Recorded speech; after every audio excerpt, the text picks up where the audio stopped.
සමහර තාත්තලාගේ පුදුම විදිහේ කැතකම් තියෙන දරුවන්ට වෙනස්කම් කරනවානේ. අහවලාට වෙන විදිහකට මෙයාට වෙන විදිහකට. ඒකර අපි ගාවට ඇවිල්ලා කියනවා හාමුදුරුවනේ ආදරේ ඒ වුණාට පෙන්නලා බෑ කියලා. පෙන්නන්න බැරි ආදරෙන් වැඩක් තියෙනවා. මැරිලා ගියොත් එහෙනම් මොකටද පෙන්නන්නේ? එහෙනම් බිරිඳට දරුවන්ට ආදරේ පෙන්නන්න. ආදරේ දෙන්න.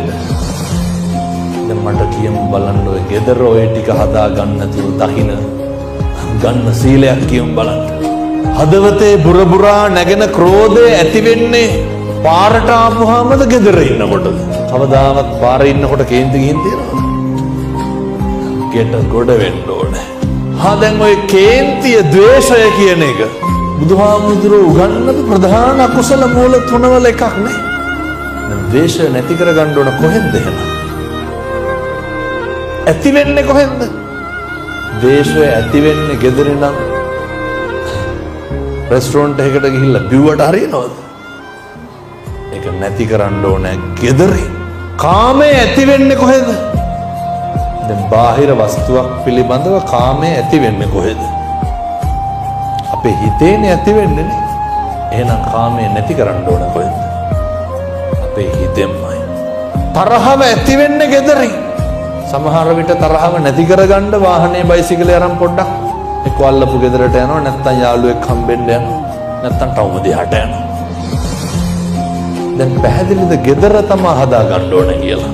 අපේ වැඩිපුරම හිත රිද්දුවා නම් රිද්දුවේ ගෙදර මිනිස්සුද පිට මිනිස්සුද? ගෙදර මිනිස්සු.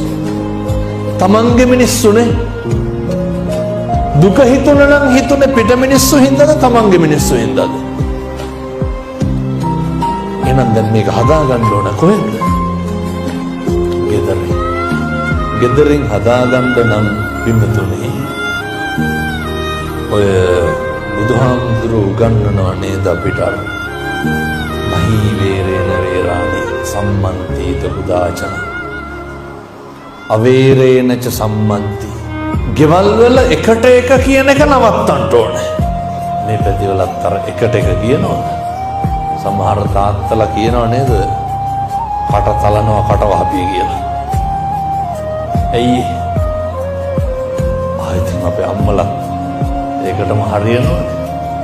අර වෛරය ඇති වෙලා බැනගෙන යන මනුස්සයාට ගුටි කාලා රෙදි කෑලි අරන් ගෙදරේ යන කම්ම මොකද කරන්නේ? කට වහනවද? නෑ. වෛරය නැති කරන්න පුළුවන් මෛත්‍රියෙන් වෙනවද? දැන් ආහාරයෙන් කුණුහරුපෙන් බැනගෙන එනකොට මෙහෙන් කිව්වට වැඩක් නෑ. සියලු සත්‍යෝ සුවපත් වේවා දුක් වේවා කියලා බිරිඳ මෛත්‍රී කරුවට වැඩක් තියෙනවා. ඒවා මේ හිටි අඩිය කරන්න පුළුවන් ඒවා නෙමෙයි. කැත පුරුදු අපේ මොනවාද හිටි අඩිය කරනවනේ. සම්මජාතියකට පන්සලකට එන්නේ නැහැ. පිරිතාල ලේවමනේ දානවා කියලා දැනගත්තා මෙහි ඇවිල්ලා බෝධි පූජා වලට පඳුරු ගැට ගන්නවා. මේ පැත්තේ නම් එහෙම නැතු වෙති. මේ ගිඩි ගහලා එනවා හාමුදුරනේ බෝධි පූජාවකට පාර වෙන්න ආවේ ඇයි කියලා අහනකොට නෑ අර පණ අදිනවා. එහෙම මේ සුවිච් ඔබනවා වගේ මේව කරන්න පුළුවන්. ධම්මෝ හවේ රක්කති ධම්මචාරේ. සනාතන බුදු වදන මොකක්ද? ධර්මයේ හැසිරෙන්න ඕනේ. ඉතින් හැසිරෙන්නේ නැතුව ධර්මයේ රකින්නේ නැහැ. gedara dora හොඳට පුරුදු වෙන්න. සබ්බ පාපස්ස කරන අහලා ඇතිනේ. සියලු පව් නොකළ යුතුය. කුසලස්ස උපසම්පදා. මොකක්ද උගන්වන්නේ? සියලු කුසල් උත්පාදනය කළ යුතුය. මතක තියාගන්න.